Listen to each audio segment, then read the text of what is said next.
Over the last 2 years, we've seen massive disruption in our social structure. Pandemic, politics, famine, climate crisis after climate crisis. And in our isolation, we rediscovered our need for human connection, something that satisfies our hearts, a desire to reconnect with our humanity and to find solutions. That's led to amazing medical discoveries, deepened interest in philosophy, spirituality, art, culture, creativity of all sorts, mindfulness, and meditation. Remote work brought to light how many people are caring for family, friends, and even neighbors with long-term illness or disability.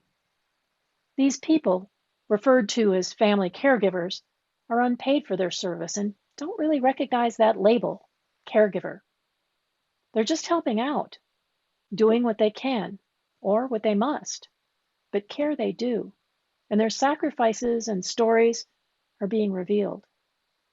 We've heard about what it's like to care for a loved one when you can't reach them, go to the doctor, see them in the hospital or a care facility, be with them for their last breath. Our hearts break from these stories. There's been an outpouring of compassion for caregivers. We relate to what caregivers are struggling with because, in fact, all of us are caregivers. With everyone at home, we're seeing the struggle of parenting and supporting care for one or perhaps many others, and work, and taking care of ourselves, or not. What it's like to feel alone with the struggle of caring and deciding if it's safe to tell your coworkers, your boss, your neighbors. Looking for support in many different areas, but it's a lot harder in isolation. And we're wondering how to find help for themselves and also for those they care for. In a recent conversation, I heard about Joan's struggle to raise her family and care for her mother dying of cancer while working a full-time job. She said, I couldn't tell my boss I was caregiving too. I just knew they wouldn't be there for me. They wouldn't have trusted me with clients or the workload, so I didn't tell them. After a change of employers into an environment of care and flexibility, she told her boss, who made it clear that she was a valued part of the team, asked what she needed, and offered a number of options to support her so she could continue to work and do the great job she was, and care for her mother, and take care of herself. Joan says the difference was like night and day. She's become stronger and more committed to her new employer, for whom she is both grateful and intensely loyal. I've heard so many of these stories, and I've felt the reticence to go back to the same old workplace or even the same old life. In my conversations, I've also heard quite a lot of unrecognized grief from people. I'd like you to take a moment and let that word soak in. Grief. Can you feel it? If you really think about it, you may recognize grief as one of your experiences. Grief is simply a natural response to loss, and that loss can take so many forms. Loss of friends, loved ones, colleagues, pets. Loss of agency, success, or power. Missing out on our potential because of isolation. Missing the camaraderie of school, of the workplace, or after-work gatherings. Friends and family outside the home that we haven't seen for months or even years. Worry that going back to work as a caregiver will have negative results, not just for themselves, but for those they care for. Honestly, the thought of the long commutes, the horrible bosses, the insane hours, and the workload. Can you relate? Grief. It's something we tuck away and try to pretend it's not there, but it is. If you're struggling with that grief, know that it is a natural feeling, not something to be ashamed of. Recognizing grief is the first step to accepting it as part of life. Life is never tidy. It can be a mess. It can also be a tremendous catalyst for change, grief. So, how do we want to go into the next phase of our lives? Will we take the lessons we've learned and the yearning for change into the future? As we all begin to think of what we want the coming years to look like, a record number of people are thinking about what they want out of life and work and what they expect from their employers. For years, generations of workers have put nose to the grindstone, toiling away with the hope of a pension, a retirement, working insane hours because we thought we had to, or that the competition would steal our jobs and our glory. Work was focused on results for the company, not on the well-being of the people. Over the last several years, I've observed a subtle shift in work culture as workers begin to demand more. The Great Resignation is just one symptom of people expressing their dissatisfaction with out-of-date work cultures and a desire for a more human-focused workplace.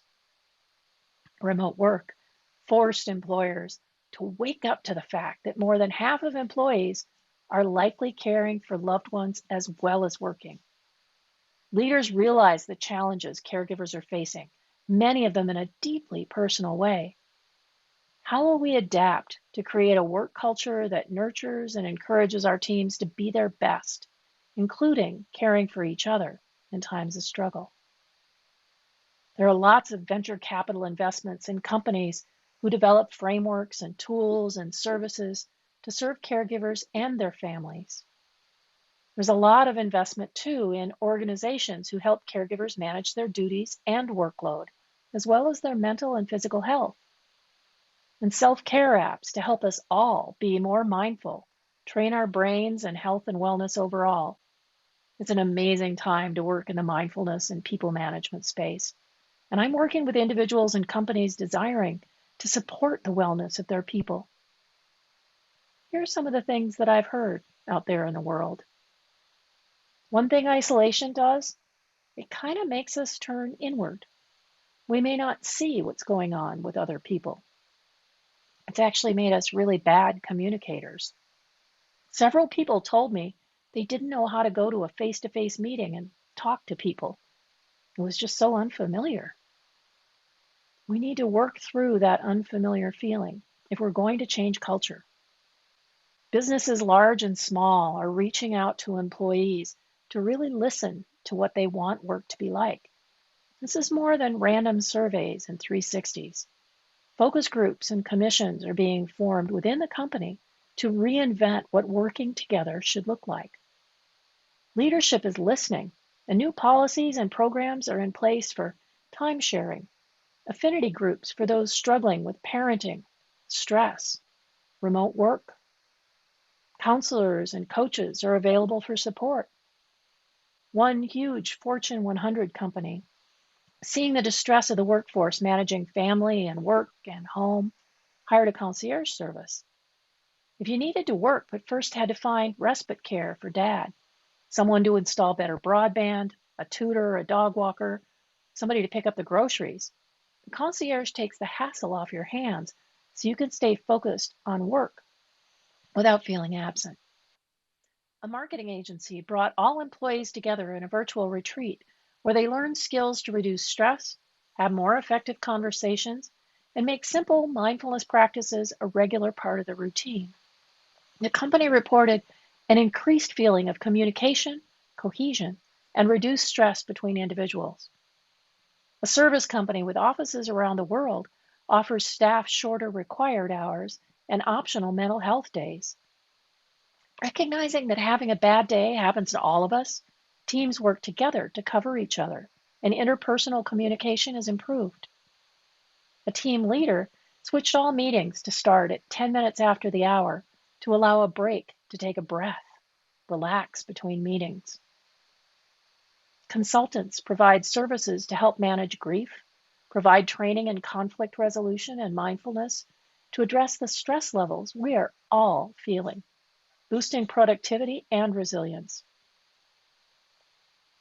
Some are working with companies to understand the return on investment of the caregivers within the organization, and changing the way both employees and employers see the value the caregiver experience brings. So what can you do? If you're caring for family, friends, a neighbor, give yourself a hug right now. Recognize that what you do is important and it's a real job. If you're working another job too, open communication with your coworkers. You'll discover you're not alone. Offer compassion to those around you. See how you can support each other. Share skills and tools. Consider the skills that you've gained as a caregiver and how they're helping you in your other job too. If you think someone you work with is overwhelmed, gently ask how they're doing and take time to listen to the answer. How can you really help? Share this talk with coworkers as a way to spark conversation about what everyone can do. Find out what people need. Form a group to work with HR to develop a plan to manage stress and ensure a supportive work environment for carers and coworkers. We all benefit from a healthy work environment that demonstrates compassion and understanding. Organize a virtual or an in-person retreat where people can hone their communication skills with mindful awareness, learn skills to reduce stress, and take the time to learn each other's stories, to share strategies and resources. This can be very powerful because that human connection, that's what we crave. It's what we've missed. So it's way past time we recognize business is a community of human beings doing the best we can and better together. We humans are resilient beings. Let's work to take care of each other with compassion, kindness, and a sincere wish for all of us to be healthy and happy. Thank you.